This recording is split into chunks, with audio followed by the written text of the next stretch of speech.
중요하다 이런 말씀하셨는데 저희가 초장의 어떤 그 장 이야기를 하다 보니까 그 상대적으로 젠스낭 이야기를 좀 덜했는데, 그러니까 젠스낭이 오늘 아침만 하더라도 SK 최태원 회장과 만나가지고 이런저런 발표를 하고, 그리고는 주말 사이에도 많은 사람들을 만나면서 기대감이 좀 있었잖아요. 그러니까 어떤 면을 좀 눈여겨 보셨어요? 그러니까 이제 한국에 온 이유는 뭐 사실 좀 너무 의외였던 게.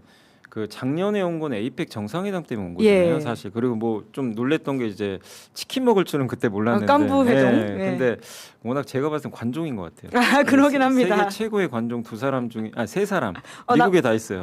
혹시 일론 머스크, 트럼프 대통령, 젠스낭까지. 네네. 세계 최고의 관종들인데. 근데 그게 나쁘다는 건 아니에요. 비즈니스 할 때 되게 중요하거든요. 근데 젠스낭의 장점은 되게 좀 이게 친화적이에요. 어떤 그 대중 친화적이다. 네, 대중 친화적이에요. 그러니까 이게 좀 멀리서 있는 게 아니라 되게 대중하고 가까이 가고.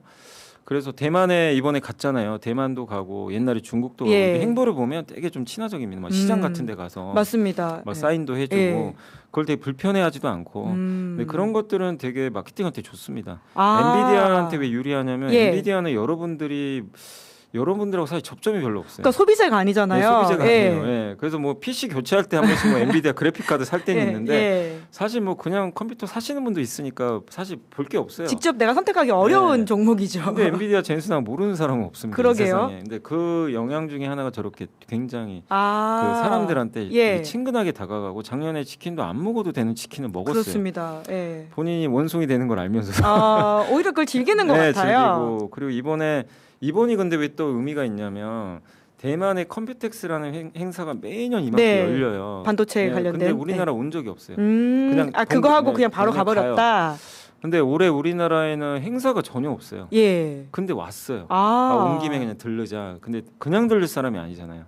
그러니까 우리나라하고 뭔가를 좀 하고 싶었던 거고 가장 컸던 거는 지금 오늘 이제 출국은 하지만 무려 4일 동안 있는데 뭐 LG, 네이버, 현대차, 뭐 삼성전자, SK 지금 두산까지 우리나라 웬만한 그 사실은 AI 연관된 회사들은 다 만나고 갑니다. 그러게요. 오늘 그 스케줄이 되게 빡빡하더라고요. 근데 그걸 보면서 느낀 게 지금 엔비디아는 AI 제국을 만들고 싶은데 AI 제국. 엔비디아의 단점이 하나 있어요. 만드는 능력이 없어요. 피지컬 AI인가요? 그러니까 여기는 제조사가 아니에요. 설계만 해요. 칩을 설계하고 만드는 거 뭐 반도체 회사가 대신 만들어주고 로봇도 만드는 회사가 아니잖아요. 그렇죠. 설계는 하는데 그럼 뭔가 자기 머릿속에 있는 이거를 실제 형상으로 만들어줄 나라가 필요해요. 그 대표적인 나라가 제가 봤을 땐 중국하고 한국밖에 없어요. 근데 중국하고 손잡을 수는 없잖아요. 뒤에 트럼프가 뭐라고 할 텐데. 결국 미국인데. 그럼 대한민국밖에 없어요. 그러니까 대한민국은 지금 뭐 로봇도 하고 조선도 하고 무기도 잘 만들고 반도체. 그러니까 젠스낭이 하고 싶은 AI 구상에서 제일 중요한 게 반도체, 메모리 반도체랑요. 그다음 로봇하고 자율주행. 요게 피지컬 AI고 그거를 학습시키려면 데이터 센터가 있어야 돼요. 요 네 가지 다 갖춘 나라는 전 세계 대한민국밖에 없어요. 와, 우리가 어쩌다가 이런 나라가 되었을까 대단하긴 하네요. 한국밖에 없어서 파트너십을 맺을 이유가 명확해요. 명확하고 그리고 오늘 아침에 속보가 딱 2개 떴어요. 이미 네이버는 공시를 통해서 엔비디아와 글로벌 AI 팩토리 공동 구축하겠다. 공시를 냈습니다. 이건 공식적으로 이제 발표한 거고 뭐 할 거냐면은 엔비디아랑 같이 데이터 센터 사업하겠다는 거예요. 그러면 공동 파트너가 되는 거네요. 그러니까 우리나라에도 지금 네이버가 갖춘 저 세종시에 각세종이라는 데이터 센터가 있어요. 그걸 허브 삼아 가지고 엔비디아 GPU 공급받고 이렇게 해서 요거를 하나의 허브로 만들되 향후에 네이버가 엔비디아랑 같이 중동에도 진출할 수도 있어요. 중동에 공을 많이 들이더라고요, 네이버가. 그러니까 전쟁 끝나면 갈 수도 있고 원래 엔비디아 혼자 할 수도 있지만 네이버랑 같이 하겠다는 거예요. 아시아나 그러니까 미국 빼고는 아마 다른 국가에 엔비디아랑 같이 좀 협력해서 하겠다. 이러면 엔비디아한테 이거 상당히 좋은 뉴스죠. 그렇죠. 그리고 하이닉스랑도 오늘 이제 공동 개발. 그러니까 하이닉스가 엔비디아의 메모리 반도체를 많이 공급하지만 그것만이 아니라 앞으로 나올 반도체가 되게 많거든요. 거기에 좀 같이 협력해서 맞춤형 칩을 만들자 같이. 맞춤형 칩. 그러니까 기존에는 반도체가 미리 만들고요. 약간 아파트 후분양 제도랑 비슷해요. 아파트 먼저 만든 다음에 고객 우리나라는 원래 선분양인데 아파트 후분양은 반대잖아요. 먼저 만들고 고객 오면 본 다음에 사가라. 원래 그 구조가 우리나라 반도체 구조예요. 근데 이번에 하려는 거는 선분양 제도랑 똑같아요. 미리 주문을 받아요. 요 정도 모델링 모델하우스 보여드리고 이렇게 해두고 그리고 나서 분양하는 거죠. 네. 그리고 아파트는 나중에 만들고 약간 이런 식으로 같이 가자. 그러면 하이닉스도 되게 좋죠. 그렇네요. 예. 호재이지 않습니까? 근데 시장이 폭락하니까 예. 아침에 장 시작 전에 이걸 발표했는데 폭락하더라고요. 근데 사실은 이거는 되게 좋은 호재인데. 그래서 이런 것들을 한번 여러분들이 뭐 너무 주가만 보지 마시고 왜 젠슨항이 한국 가서 저렇게 공을 들이나. 그 삼겹살집도 가고 그러게요. 치킨집도 가고 시구하고 그리고 PC방도 갔잖아요. 맞아요. 다 목적이 있어요. 이거는 저는 그냥 간 게 아니라 내가 하려는 사업을 이제 알려주면서 한국이란 나라의 젠슨항, 엔비디아 이미지를 굉장히 우호적으로 심는 거죠. 지금 사실 그렇게 되고 있는 것 같아요. 굉장히 전략적이고. 사업하기가 되게 좋아요.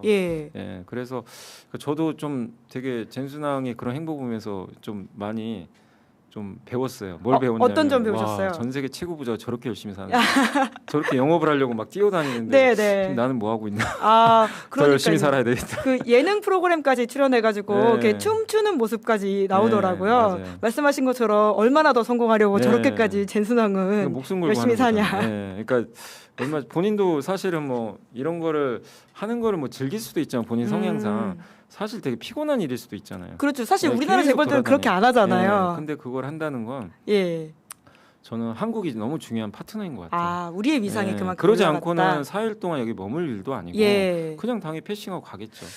그렇네요. 그래서 저는 이거를 단지 그냥 우리가 젠슨항이 뭐 어떻게 보면 뭐 저렇게 치킨 먹고 소맥 마시고 뭐 저기 예능 프로그램 출연하고 요것만 보지 마시고 그 이면에 무슨 이야기가 담겨 있는지 요걸 보면 딱 우리가 뭘 투자해야 될지 전 딱 정답은 나온다 이렇게 보고 있습니다. 그러면 시구는 어떤 의미입니까? 두산과는 어떤 협업을 하는 거죠? 두산하고도 두산이 로보틱스 사업을 해요.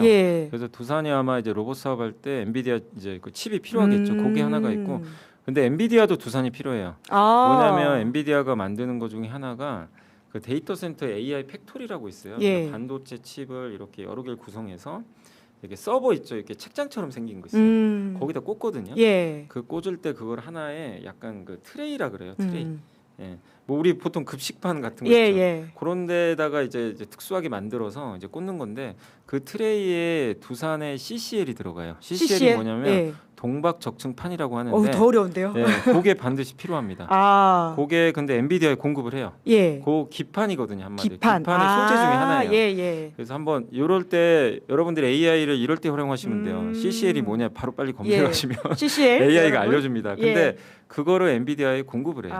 그러니까 이게 실제로 공급사 관계가 있어요. 그래서 아마 이번에 와서 시구도 그런 좀 개념으로 야구단이 또 있으니까 아마 그러니까 한 거 아닌가. 다 연관해서 봐야 될 행보이지 그 뭐 하나 허투루 하는 게 없다 이런 말씀이신 것 같은데. 이게 사업 관계가 아니면은 굳이 만나진 않는다. 근데 이번엔 대부분 다 만나는 이유가 사업적인 관계가 다 있습니다. 그렇죠. 사실 시간이 가장 중요한 자산인 그 젠슨항 같은 사람한테는 다 하나하나의 의미를 봐야 된다는 말씀이신데 와중에 댓글창에는 그 코스닥은 사망했다. 코스닥은 루비콘강을 건넜냐 이런 말씀을 하시는 분들이 계시는데 되게 코스닥은 많이 지금 안 좋은가 보죠? 코스닥은 지금 가뜩이나 오른 것도 없는데 빠질 땐 또 더 빠지고 있고 그래서 좀 수급이 그러니까 뭐냐면 코스닥이 이 정도까지 망가질 일은 아니지만 시장이 안 좋은데 코스닥을 매수하려는 그런 이제 주체가 별로 없어요. 근데 이제 차라리 빠지면 사람들 심리가 삼성전자 하이닉스 하겠다.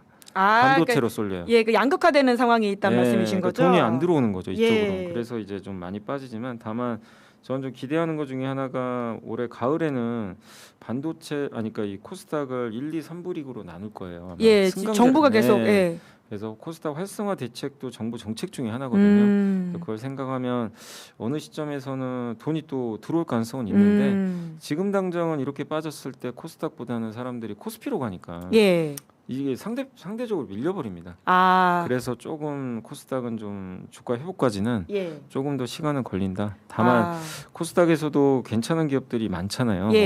그래서 그런 기업들을 갖고 계시면 좀 시간은 걸리더라도 좀 인내는 어쩔 수 없이 좀 필요하다. 이렇게 좀 봐야 될 것 같습니다. 그러니까 지금 우리가 시장 상황을 보는 중요한 키워드를 몇 개 염승환 이사님이 말씀해 주셔가지고 큰 도움이 되는 것 같은데 그 젠슨항과 관련해가지고 저희가 한참 이야기를 하다가 댓글을 읽어드리긴 했는데 그럼 엔비디아 관련해서 혹시 리스크는 없습니까? 저희가 한참 좋은 이야기들을 많이 한 것 같은데 염두해둬야 될 것들. 리스크는 그거죠. 이제 엔비디아의 고객사는 결국 엔비디아 칩을 만들어서 공급하니까 저 빅테크들이에요. 아마존, 구글 뭐 아니면 챗GPT를 운영하는 저 오픈 AI 이런 기업들이 AI 투자를 많이 해서 지금 그 돈들이 엔비디아 가고 삼성전자 메모리 반도체 구입을 하는데 이들이 갑자기 투자를 멈추거나 줄이면 이제 큰일 나는 거죠. 투자를 멈출 가능성은 어떤 부분인가요? 지금 그러니까 만약에 투자를 멈춘다면 이거 아무리 AI 투자를 해도 돈이 안 된다.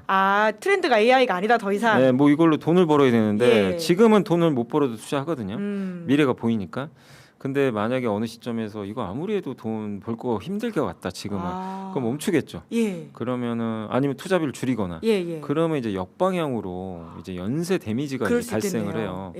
그래서 그렇게 되면 되게 위험한데 그게 지금 당장은 아닌 거는 같아요. 왜냐하면 얼마 전에도 구글이 이제 빚까지 내서 투자하더라고요. 심지어 유상증자도 했는데 거기에 워런 버핏도 돈을 투자를 했어요. 저도 그건 너무 놀랬죠. 왜냐하면 워런 버핏은 되게 조심스러운 분인데 보수적인 투자로 AI 투자하는데 자기 돈까지 낸다? 이거는 AI가 된다는 얘기잖아요. 네, 그래서 시장 그런 부분 보면 되게 호재는 맞는데 시장이 이제 걱정하는 거는 이제 이들이 돈은 엄청 벌어서 그동안은 자기 돈으로 투자했는데 빚내서 투자하기 시작을 해요. 그러면은 금리가 오르면 이제 좀 부담되죠. 그래서 지금 제가 아까 처음에도 미국 금리가 튀어서 급락했다 그랬잖아요. 그게 그 이유 때문이에요. 금리가 오르면 이제 이자 비용 부담이 생기죠. 투자를 약간 속도를 조절할 수도 있어요. 그럴 수 너무 있겠네요. 오르면. 그래서 시장은 그 공포 때문에 빠져버린 거거든요. 또 심리니까. 근데 막연한 거죠. 아직 그런 거 결정한 건 아닌데 지난 3월에도 전쟁 때문에 빠진 게 아니라요. 호르무즈 해협이 막히니까 물가가 폭등하겠죠. 그럼 금리 올릴 거 아니에요. 금리가 올라가겠죠. 그럼 빅테크 투자 줄이면 어떡하지? 그래서 3월에 폭락을 한 거예요. 근데 4월에 봤더니 빅테크가 투자를 안 줄인 거예요. 전쟁이 났는데 더 투자한대. 그래서 올라가 버린 거예요. 그래서 앞으로도 이 싸움을 계속할 거예요. 금리 오르면 또 걱정이 되죠. 오늘도 빠지는 게 금리 올랐으니까 빅테크 투자 줄이면 어떡하지? 근데 만약에 금리가 좀 안정되면 또 빅테크 투자 안 줄인다 확인되면 또 주가 또 올라갑니다. 그러니까 이 계속 시속 게임이 앞으로도 펼쳐지니까. 그렇네요. 제 생각에는 AI 저도 매일 쓰고 있지만 쓸수록 되게 놀랍더라고요. 저는 이제 AI 없이 못 살 것 같아요. 뭐 쓰세요? 저는 클로드 많이 써요. 요새 가장 클로드가 똑똑하다 이런 말들이 많더라고요. 맞습니다. 옛날에는 뭐 이렇게 조사해달라 이러면 되게 단답형으로 짧게 썼는데 지금은 정말 너무 길게 써줘요. 근데 그게 그 자체가 이 반도체가 그만큼 많이 들어간다는 얘기니까 그래서 그걸 본다면 AI 투자를 저는 멈출 가능성은 별로 없다 아직은. 그래서 적어도 그건 내년에 고민할 문제 아닌가. 저는 그렇게 생각은 하거든요. 근데 어쨌든 지금 시장은 금리가 오를 때마다 좀 그 걱정을 계속 할 거예요. 반응이 있다. 그리고 주가는 또 많이 올라왔으니까 그런 부분에서 팔고 싶은 사람들은 야 이제 이 정도면 팔아야 되는 거 아니냐. 금리 때문에 그런 걱정들을 할 거니까 그래서 그런 변동성은 앞으로도 계속 나올 수 있다는 거. 그래서 제일 중요한 건 사실 저는 금리를 좀 보시고 금리가 너무 오르면 안 되고요. 그다음에 빅테크 CEO들이 하는 얘기를 계속 좀 찾아보세요.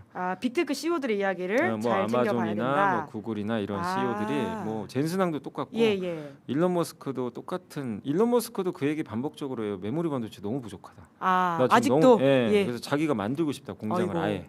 그 얘기까지 할 정도예요. 한국이 진짜 기회긴 기회네요. 그래서 괜히 젠슨왕이 사실 온 건 아니거든요. 또 메모리 반도체 공급도 얘기를 하는 것 같은데, 근데 어쨌든 이제 그런 것들을 반영할 땐 좋지만 이제 시장은 지금 현재는 금리에 민감하게 반응해서 좀 시장이 좀 흔들린다 이렇게 봐야 될 것 같습니다. 방금 그 젠슨왕을 비롯한 주요 CEO들의 이야기를 주목해야 된다 말씀하셨는데 메시지가 딱 나왔네요. 오늘 오전에 엔비디아와 SK 협력 관련된 언론 브리핑에서 젠슨왕 CEO가 이렇게 이야기를 했다라고 하는데요. AI 미래 대단히 밝아. 지금은 주식 싸게 살 때. 거의 무슨 코스피 홍보대사 마냥 리딩하러 오셨네.